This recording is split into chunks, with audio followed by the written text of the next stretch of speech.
Baik, Assalamualaikum warahmatullahi wabarakatuh. Selamat pagi, salam sejahtera untuk kita semua. Perkenalkan, nama saya David Sematarindo. Saya berasal dari Prodi Teknik Produksi dan Proses Manufaktur. Baik, di sini saya akan mempresentasikan UAS Bahasa Indonesia dengan judul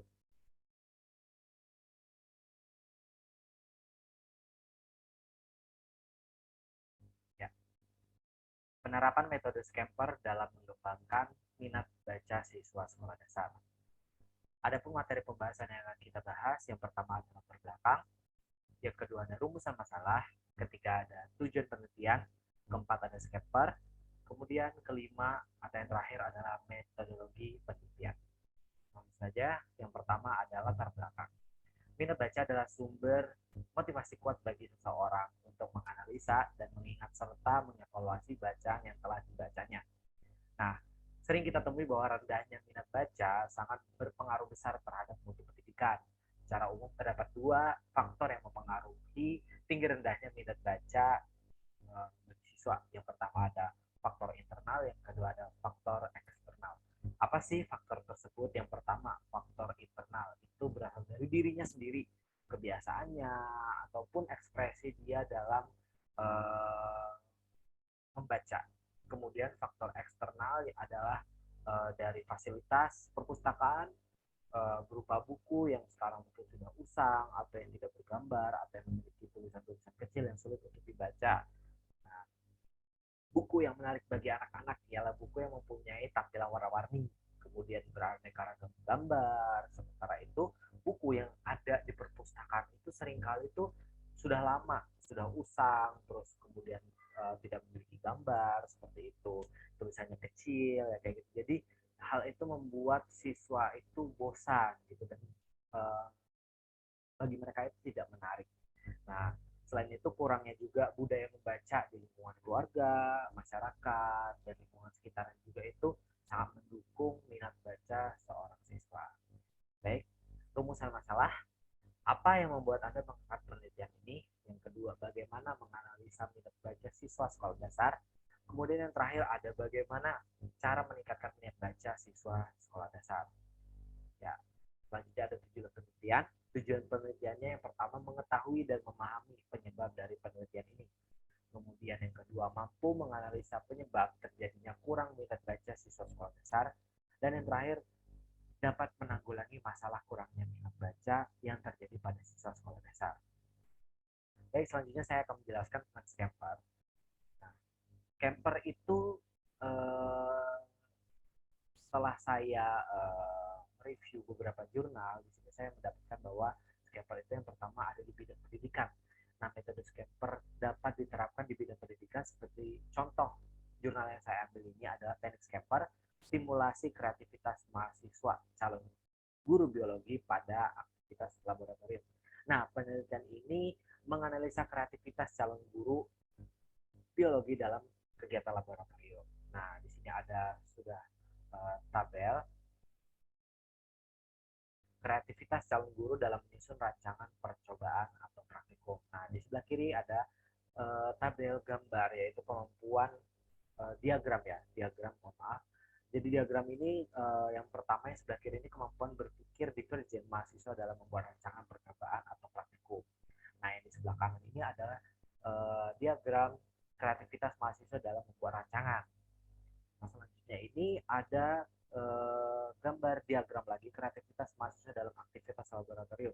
Nah, di sini terbagi menjadi dua, yang divergen dan kreatif. Divergen berwarna biru dan yang merah itu adalah kreatif. Di mana di sini rancangan percobaan, basic skills, process skills, dan investigative skillnya itu semuanya unggul di divergen ya. Nah, kemudian didapatkan hasil melalui penelitian ini bahwa teknik scamper itu efektif untuk menstimulasi kreativitas mahasiswa dalam merancang percobaan atau praktikum, proses skill, dan investigative skill. Namun, masih belum efektif untuk meningkatkan basic skills pada aktivitas laboratorium sebagai bekal menjadi guru yang profesional. Nah, kemudian yang kedua, scamper dalam bidang desain. Nah, metode scamper dalam bidang desain ini diterapkan dalam salah satu jurnal yang saya ambil, yaitu pengembangan desain sepeda anak usia 7 hingga 12 tahun menggunakan metode rapid entomography dan scamper. Nah, di jurnal ini menghasilkan produk yang inovatif, desainer itu dituntut untuk bisa menghasilkan alternatif konsep. Nah, salah satu metode yang digunakan di sini adalah metode scamper. Nah, di sini pada jurnal ini dilakukan identifikasi kebutuhan user. Nah, di mana di sini tuh dikonfirmasi ulang apa sih yang diperlukan di tahap observation atau observasi untuk mengetahui apakah range umur anak 7 hingga 12 tahun ini sesuai. Terus bila sesuai, maka akan dilanjutkan ke tahap kontekstual in-depth interview, nah, atau wawancara ya yang lebih dalam.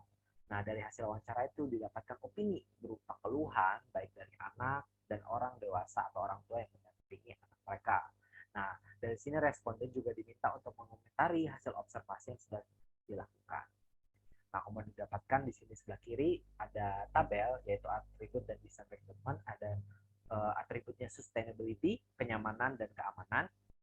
Nah, kita mulai dari sustainability, di mana jurnal ini dibentuk, diteliti untuk sepeda yang digunakan oleh anak umur 7 hingga 12 tahun. Nah, kemudian unisex dapat digunakan oleh anak laki-laki dan juga perempuan.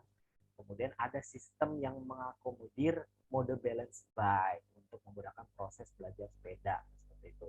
Kemudian secara kenyamanan itu adanya fender atau slideboard yang sering kita dengar ya untuk melindungi user atau pengendara sepeda dari percikan air.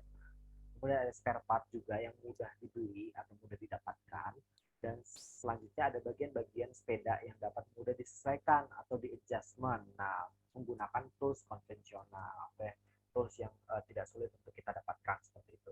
Kemudian dari segi keamanan, adanya cover pada rantai dan kir sepeda. Nah, di sini seringkali ya kaki anak-anak itu sering masuk ke dalam kir sepeda, nah, melalui rantai itu ya. Kemudian adanya mekanisme stopper pada stang. Nah, di sebelah kanan kemudian menghasilkan alternatif desain. Nah, ini ada 4 desain, ada 4 sketsa. Ini sketsa yang pertama, kemudian ini sketsa yang kedua, ini sketsa yang ketiga, dan yang paling bawah ini sketsa yang keempat. Nah, kemudian didapatkan respondennya kemudian berupa tabel di sebelah kanan ini. Sketsa yang pertama ya itu ya, ada total nilai dari bentuk itu 27, kemudian sketsa keduanya 21, sketsa ketiganya 25, sketsa keempatnya 26. Nah, di sini didapatkan bahwa untuk dari nilai total bentuk itu sketsa pertama yang lebih unggul, yaitu dengan poin 27. Kemudian total nilai dari style yang sketsa pertama 21, sketsa kedua 19, sketsa ketiga 24, dan sketsa keempat 22. Nah, di mana di sini dari total nilai dari style itu lebih unggul ke sketsa nomor 3 dengan total poin 24. Nah, total nilainya dari keseluruhan itu yang paling banyak itu adalah sketsa nomor 3 dengan poin 49. Tuh. Nah, kemudian di sini ada pembuatan hasil akhir dari desain sepeda tersebut. Nah, di sini tampak gambar 5 ya, dari tampak samping desain barunya seperti itu. Kemudian gambar 6 ini tampak perspektif desain baru. Nah, gambar yang ketujuh ini adalah desain frame balance bike. Nah, kemudian yang ke-8 ini desain frame dengan mobil pedal. Baik. Nah, di sini hasil dari penelitian ini, desain sepeda yang sustainable akan mengurangi kebiasaan berganti-ganti sepeda pada anak seiring mereka bertumbuh seperti itu. Kemudian bagian pedal, gear depan, dan rantai tergabung dalam satu modul yang dapat dilepas untuk mengakomodir mode belajar seperti pada balance bike. Jadi bisa di-adjustment untuk kepentingan belajar. Jadi mungkin mereka yang masih belajar butuh roda bantuan atau bagaimana gitu kan. Jadi bisa di-adjustment sepeda sesuai dengan usia pertumbuhan mereka gitu. Nah, yang terakhir adalah metodologi penelitian, di mana teknik scamper itu adalah teknik yang diperlukan untuk menciptakan suatu kreativitas. Nah, di sini teknik scamper ini kita dituntut untuk berpikir secara terbalik atau out of the box gitu ya. Baik merupakan hal yang udah ada atau baru, kemudian diperoleh dengan cara menggabungkan beberapa hal yang sudah ada, juga bisa menjadikan sesuatu hal yang baru. Nah, itu teknik scamper. Nah, kemudian scamper ini memiliki arti atau singkatan ya, yaitu substitute combine, adapt, modify, put to other uses, eliminate, and reverse atau rearrange. Seperti itu. Nah, dari penelitian yang saya ambil dari Stitut ya, untuk menanggulangi masalah minat baca yang pertama itu pada tahap ini meja dan kursi yang ada di perpustakaan itu kita ganti. Nah, menjadi meja yang lebih pendek dan juga bantal duduk. Jadi seperti konsep di Jepang seperti itu. Nah, hal ini tuh membuat siswa itu nggak jenuh atau yang mereka biasa terbiasa duduk di kursi dan membaca meja dengan tegap itu akan membuat mereka lelah. Maaf. Jadi mereka lebih bisa ber apa ya, bereksplor lebih lagi gitu. Kemudian yang kedua ada combine, di mana pada tahap ini itu kita menambahkan inventory buku di perpustakaan. Contoh seperti komik pembelajaran, kemudian bisa juga cerita fiksi, dan juga bisa cerita rakyat. Nah, kita dapat banyak gambar sehingga lebih menarik minat siswa itu untuk membaca. Kemudian yang ketiga ada depth, di mana pada tahap ini setiap pengunjung dan peminjaman buku itu didata untuk melihat perkembangan siswa yang berkunjung ke perpustakaan untuk belajar, untuk membaca, dan juga untuk menulis buku seperti itu. Kemudian yang keempat ada modify. Pada tahap ini dapat memodifikasi atau mendekorasi perpustakaan dan mengubah tata letak rak perpustakaan atau mengubah meja, kursi, tata letaknya itu menjadi lebih menarik dan membuat siswa itu lebih nyaman. Selanjutnya yang kelima ada put to other uses, di mana pada tahap ini perpustakaan bukan hanya sebagai tempat membaca, namun bisa dialihkan menjadi ruang belajar bagi siswa. Nah, mungkin ada beberapa pelajaran mungkin yang membutuhkan referensi buku atau membaca buku gitu. Jadi mereka bisa mengalihkan dari ruang kelas menjadi ke ruang perpustakaan seperti itu guna mencari referensi dalam pembelajaran. Nah, kemudian yang keenam ada eliminate, di mana pada tahap ini rak buku, meja, dan kursi yang sebelumnya tidak menarik itu menjadi menarik dan nyaman bagi siswa seperti itu. Nah, yang terakhir reverse atau rearrange. Nah, pada tahap ini kita mengubah posisi buku pada rak yang berbeda agar siswa dapat dengan mudah mencari buku yang ingin dibaca atau yang diinginkan. Jadi kita kategorikan buku pelajaran di mana, buku komik di mana, cerita fiksi di mana, seperti itu. Baik, demikian presentasi dari saya. Jika ada salah kata saya mohon maaf. Saya pamit undur diri. Saya dari Assalamualaikum warahmatullahi wabarakatuh.